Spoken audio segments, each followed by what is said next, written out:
All right, a little something for the non 3D printing patrons who subscribe to the Patreon.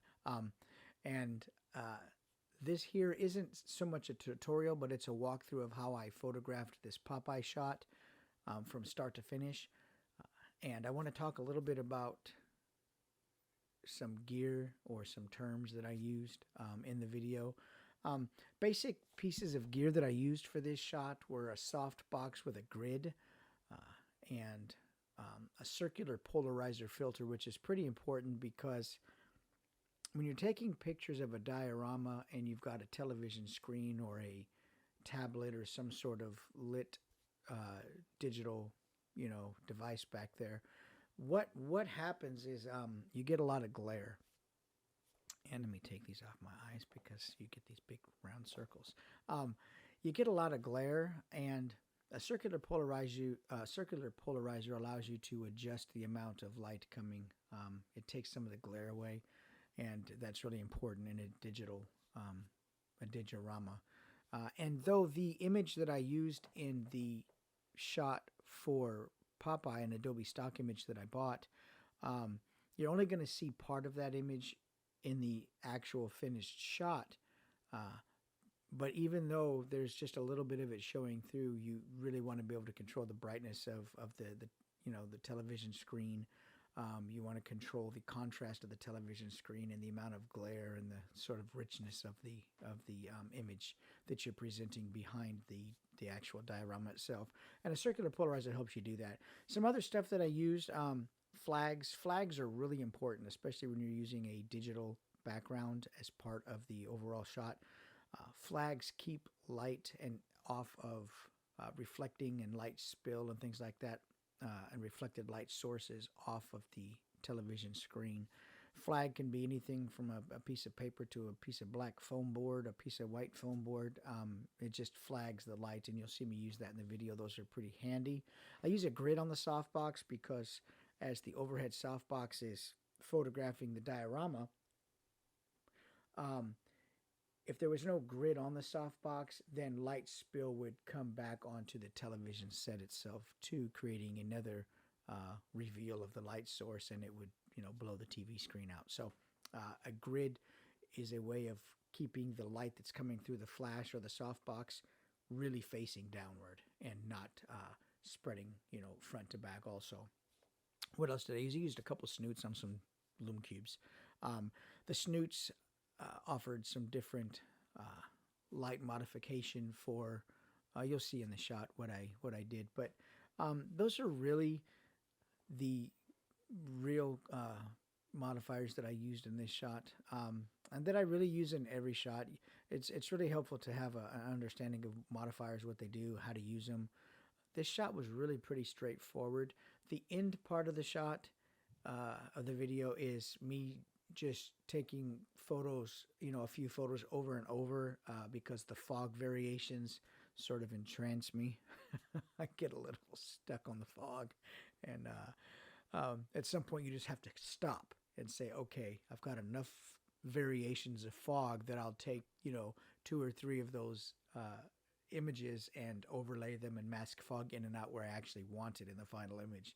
And that's what I ended up doing. So sometimes the fog is just, you just burn shutter clicks up, taking pictures of random fog swirls. So anyway, let's get to the video. All right, here's the Popeye shot. I'm going to share with you the process of how I did this shot. And there's a couple things to consider when doing a shot like this. And I'm going to show you every shot that I took and what was good about it, how I improved it, and then what it looked like after I reshot it. And I'm going to bring all those up on the screen. So let's get to it. I started with an image on the screen.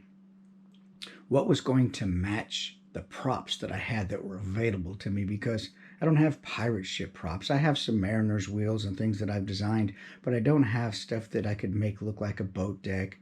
So right away that narrowed down what my how I could make my shot and what I could use to make my shot up with.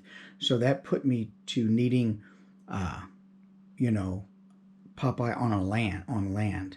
So I sort of assessed my land props in my mind and determine, okay, I've got a couple rocks and I've got some sand. That's going to match this land cannon. So I need to find an image that also on Adobe Stock that I'm going to be able to use that's going to give me, you know, it's going to match what I have in my inventory of props. So I came up with that shot, that set in the back. There's some rocks and some sky. Once again, you're only going to see the sky really. I determined that I'll use these rocks, and I set everything up with some far background as the TV screen, some closer, you know, middle ground or a little bit closer background, then even a more a rock that is a little bit closer. Just everything is building on the ultimate idea that here is something sharp, and the image slowly fades off to the background and gives depth to the shot. Even though much of the TV screen isn't going to be in the shot, it's a real bright daylight scene. I want to create that same sort of feel. This is going to be a bright daylight shot.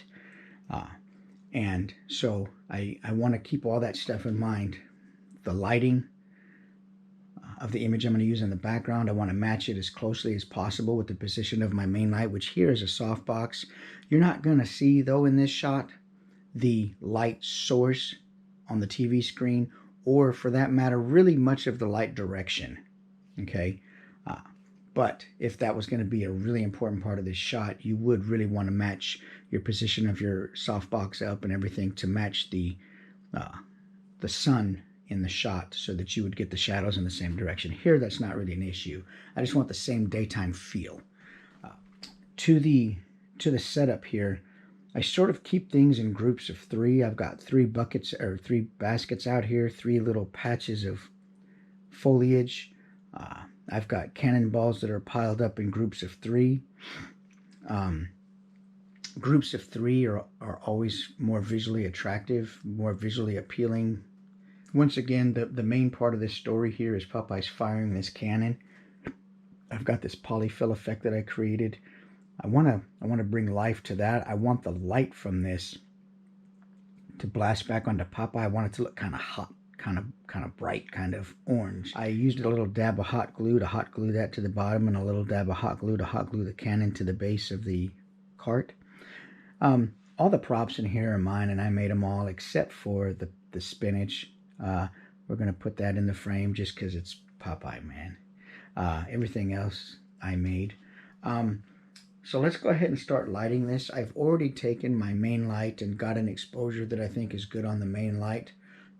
As Popeye is standing here, this blast would kick orange light back up on his face. Even though it's in the daytime, you're still going to see some orange, a little different color temp on his face, and I want to kind of communicate that in the photo. So what I've done is over here to the right, I have a lume cube with a snoot on it, and the lume cube with a snoot and a gel is just going to be lighting Popeye's face right here. Let me turn the light off and I'll show you. It's not lighting the whole scene. It's just going to be lighting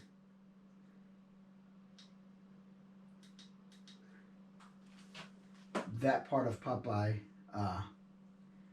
and I'm going to feather the light, which is what happens when you just angle the light so the edge of the light source, light creates a pattern as it comes out of a light source.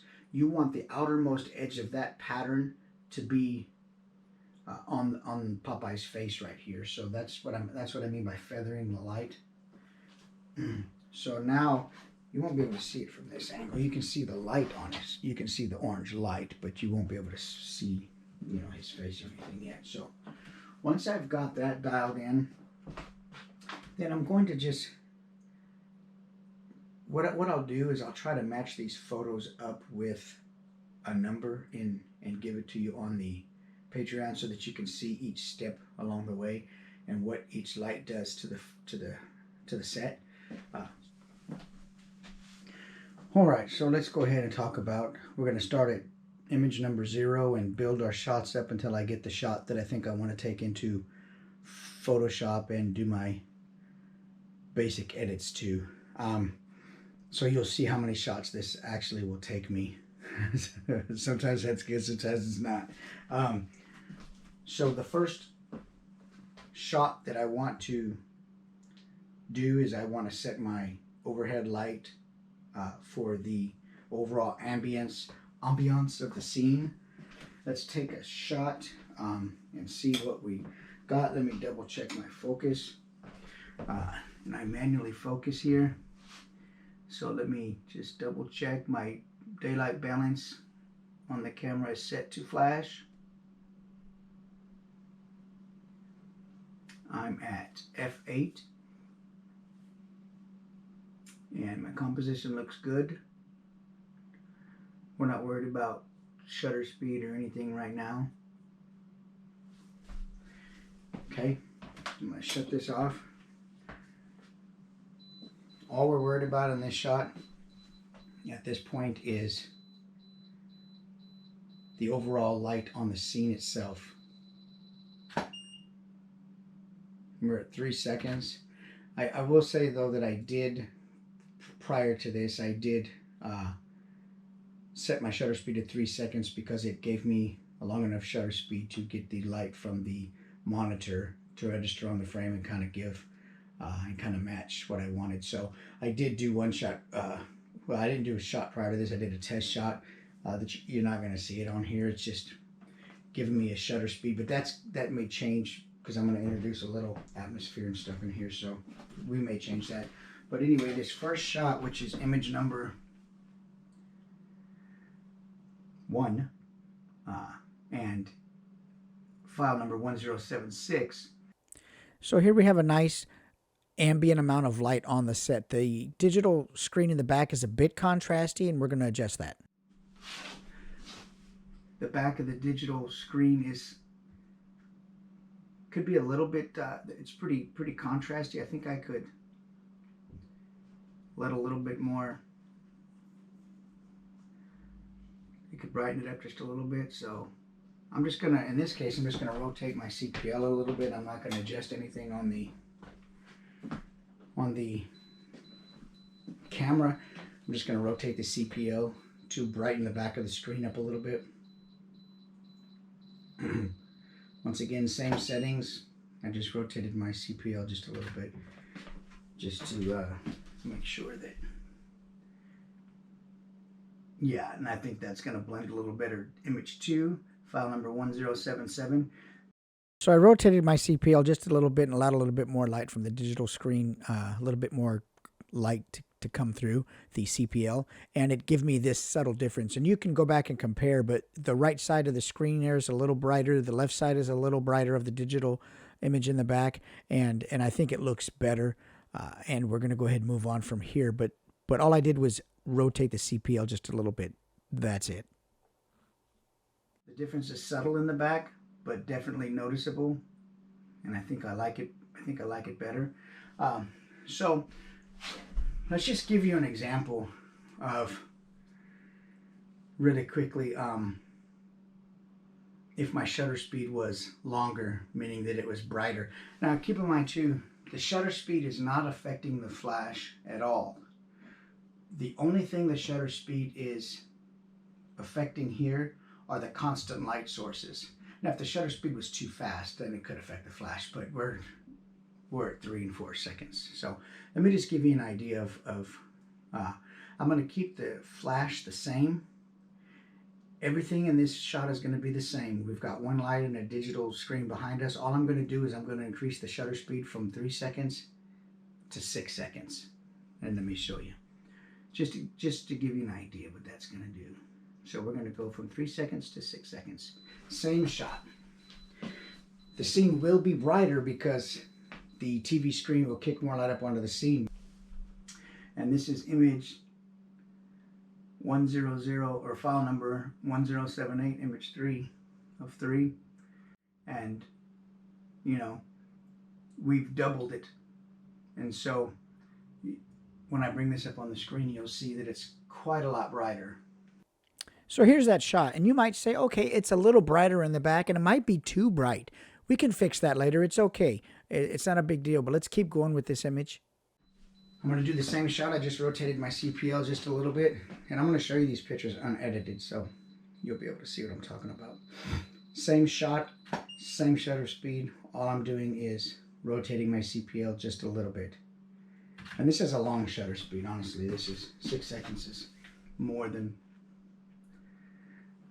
image 44, file number 1079. Okay, here's the new shot where I rotated the CPL just a little bit, and then you can see the difference. It's less glary and a little bit more contrasty. Here's the last one that we did before where it was a bit brighter. You can tell the subtle difference, but it's there. I want to focus on Popeye's face. I'm going to turn an orange light on my Lume Cube here. File number 1080, image 505. So here you can see the effect of the feathered Lume Cube on Popeye's face, but let's adjust it a little bit more. Let's give it another couple clicks. Let's do that right. That might be a little extreme right there, but we'll try it out. We're not wasting film, so why not? 6 seconds. All we've done is brightened up the orange light on Popeye's face.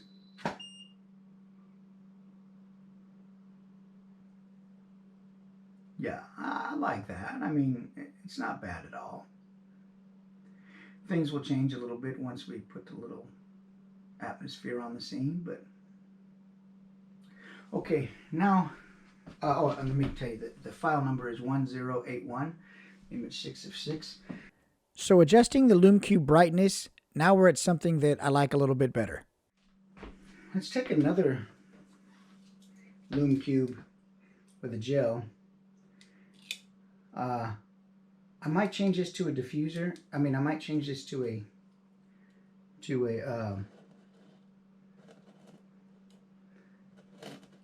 snoot. We'll see. And having the sand here really helps because it really allows me to hold the GoPro or hold the Lume Cube in the position I need. Let's set it right there and see if it's in frame or not. I don't want to see it. I just want to see the light, the effect of the light source.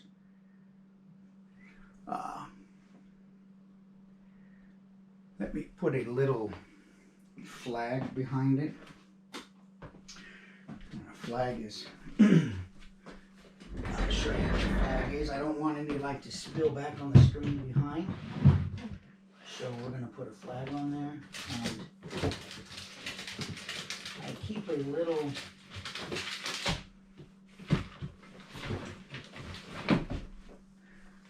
a little pouch of various size pieces of foam, and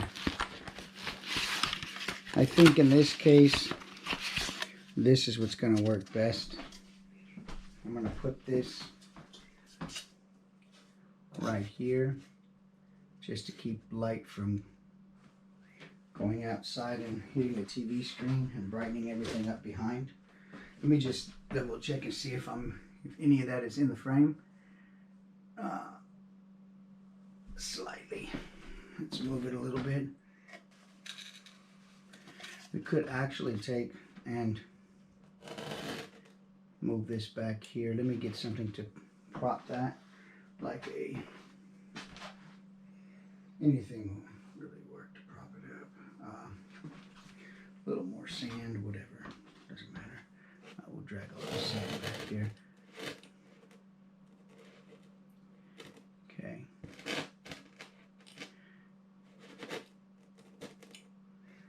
We'll do that, and we'll put this right there. There we go. That should work. So let's shut that off, and let's take this shot. And we're just worried about the Canon blast effect right here. That's all. Not worried about anything else on the shot. We've already got it pretty much where we want it. And this is how I just kind of build one light at a time. Modify one light at a time. Let's see how this looks if I got it. Oh, no, we can dial that in a little bit better. Image file number 1082, 7 of 7. Yikes, that orange light went everywhere. I figured it would. The diffuser will do that. That's its job, is to diffuse light and spread it all over the scene. We don't want that. We need to hone this in and focus it a little bit more and be able to put it right where we want it. That's the idea with light. You want to put it where you want it, and you don't want it to go where you don't want it to go. So let's do that. We can dial that in a little bit better. Let's do this. Let's take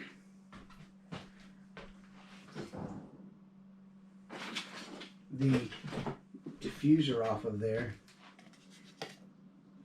and just use a snoot.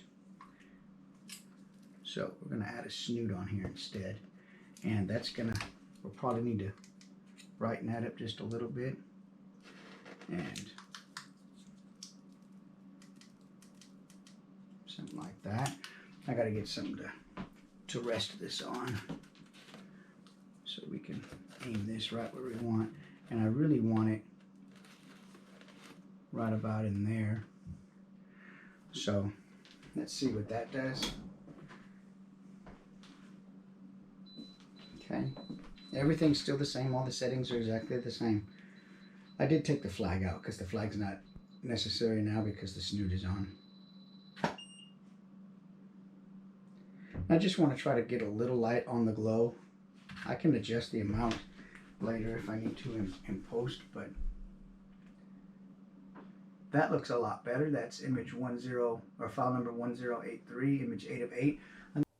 Okay, that's quite a bit better. We've got it narrowed down to the polyfill effect and the cannon, and it's not spinning all over Popeye's pants and shirt and creating this huge orange cast all over the frame. We want that light to be narrowed down, really to focus on the polyfill effect of the cannon. There's a little bit on the cannon itself too, and we'll adjust that and fine tune that a little bit later on here. But we've got it pointing in the right spot and with the right amount of light.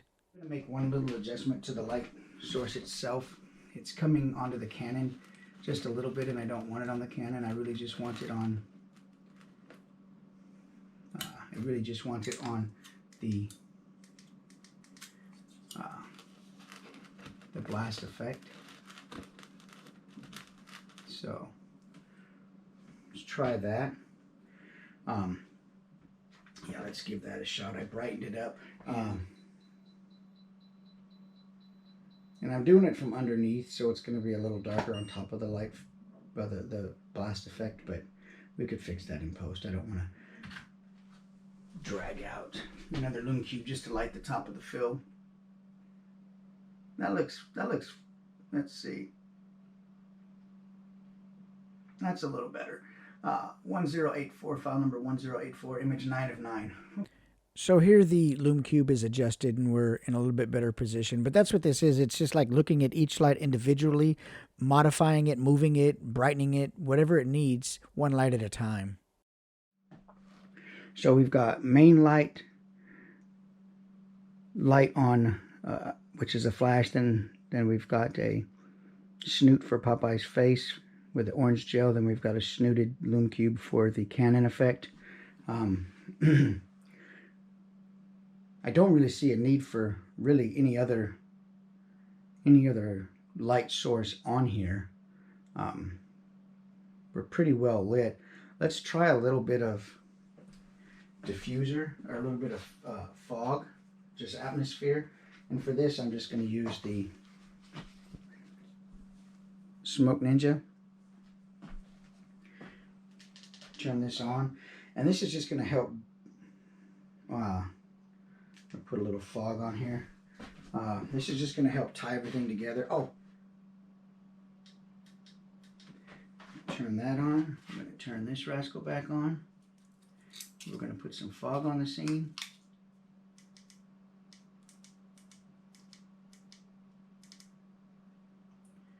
I don't know why this damn thing does this. Sometimes this is ridiculous. There we go.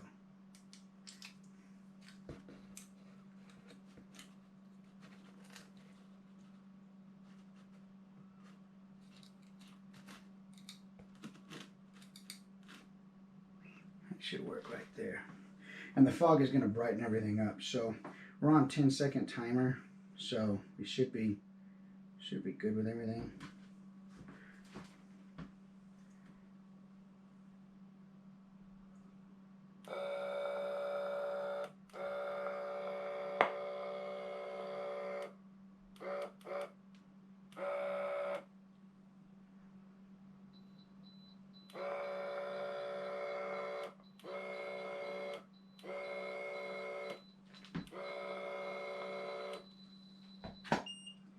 There we go. I wanted to really spray that Canon too to get a little fog going on there. Oh, it looks really cool. We'll see how the light affects the... Okay, file number 1085, image 10 of 10. So our lighting is all pretty solid. We're pretty good. The only variable left in this between this shot and all the other shots we're going to take is the fog. The fog will interact with the scene and brighten it up. And here you're going to see in the next few cases that it interacts with the digital background in a way that I think it's too bright. And we're going to adjust that either by rotating the CPL or adjusting the actual shutter speed itself. Watch how I do it. I like the fire effect on the Canon. We're going to do it again. I want some light camera or some fog camera left behind Popeye. So this is where sometimes we're going to have to take multiple images because of the fog and blend them together, but let's try to get it all in one frame. Let's see.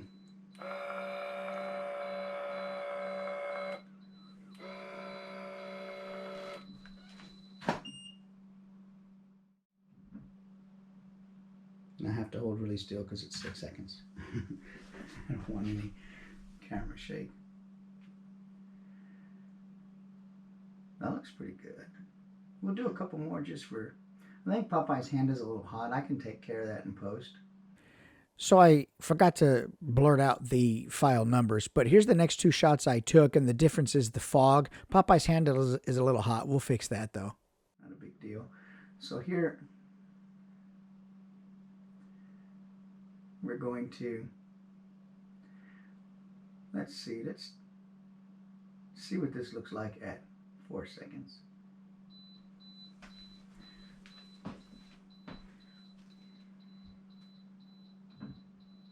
I don't want the background too washed out with the fog. So I'm going to take it down 2 seconds just to see real quick. And this is going to be image 1087. All right. Changing that shutter speed really reduced the amount of light from the digital diorama. Looks a lot better. There's a lot more detail in there. I like it. It's almost back where we started in the very beginning, but let's keep going. Yeah, let's stay with this and then let's add the fog to this. Let's try that.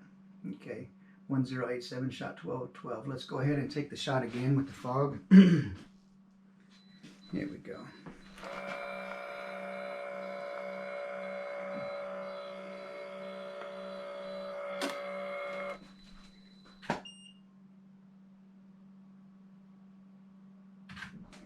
Okay. Let's take a look here, see what we got. Well, that's quite a lot of fog. We don't want that much. Sometimes I get a little passionate with the fog. That's image 13. Yeah, I got a little passionate with the fog on that one. Part of this is making adjustments, understanding what's happening, why it's happening, how to fix it, and how to make those little adjustments and keep on going. You know, that 3 second shutter speed, or actually, no, we ended up doing it at 4 seconds. It was 6, and then we changed it back down to 6. Really helped out the background and really helped out the overall exposure.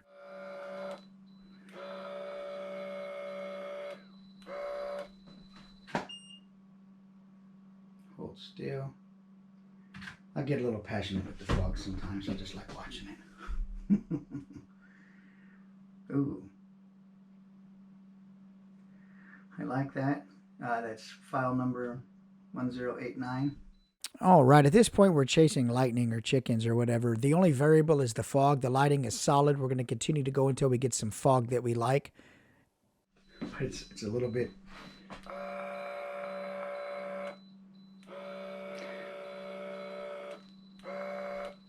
There we go. That ought to be good right there. I like the way it just clings to the fill effect of to the polyfill effect. 1090. And this looks really good too. I'm ultimately going to take 2 or 3 images and blend them. Let's do another one because I don't want really smoke behind him. Just a little atmosphere behind him, not a lot, because I don't know how much smoke would be back there. Honestly, I've never fired a Canon. That doesn't look bad. 1091. Okay, let's quit burning up shutter clicks. Here's the final image, and I've got this by taking 2 or 3 shots and layering them in Photoshop and brushing the fog in from the different parts of the images that I liked, and ultimately creating a shot where I like the fog. Not the lighting. The lighting was consistent all the way through. Once we had the lighting solid, the only variable, remember, was the fog. And so sometimes it just, at least with me in this shot, I like taking, I ended up taking 3 shots, and like I say, stacking them in Photoshop and then using a layer mask and blending, taking out the fog or brushing it back in where I liked it on different parts of those 3 images and sort of combining it into one. We got a great looking fog, great looking light on the fill effect. Overall ambient lighting is great. The background from the digital diorama looks really good. I'm thinking this is a really good shot. You tell me what you think. I hope this video was a fun kind of peek into, my process on how I put this shot together from start to finish. And if you like this kind of thing, let me know, and there'll be definitely more photo setup walkthroughs on Patreon as the channel gets older and grows and I take more shots.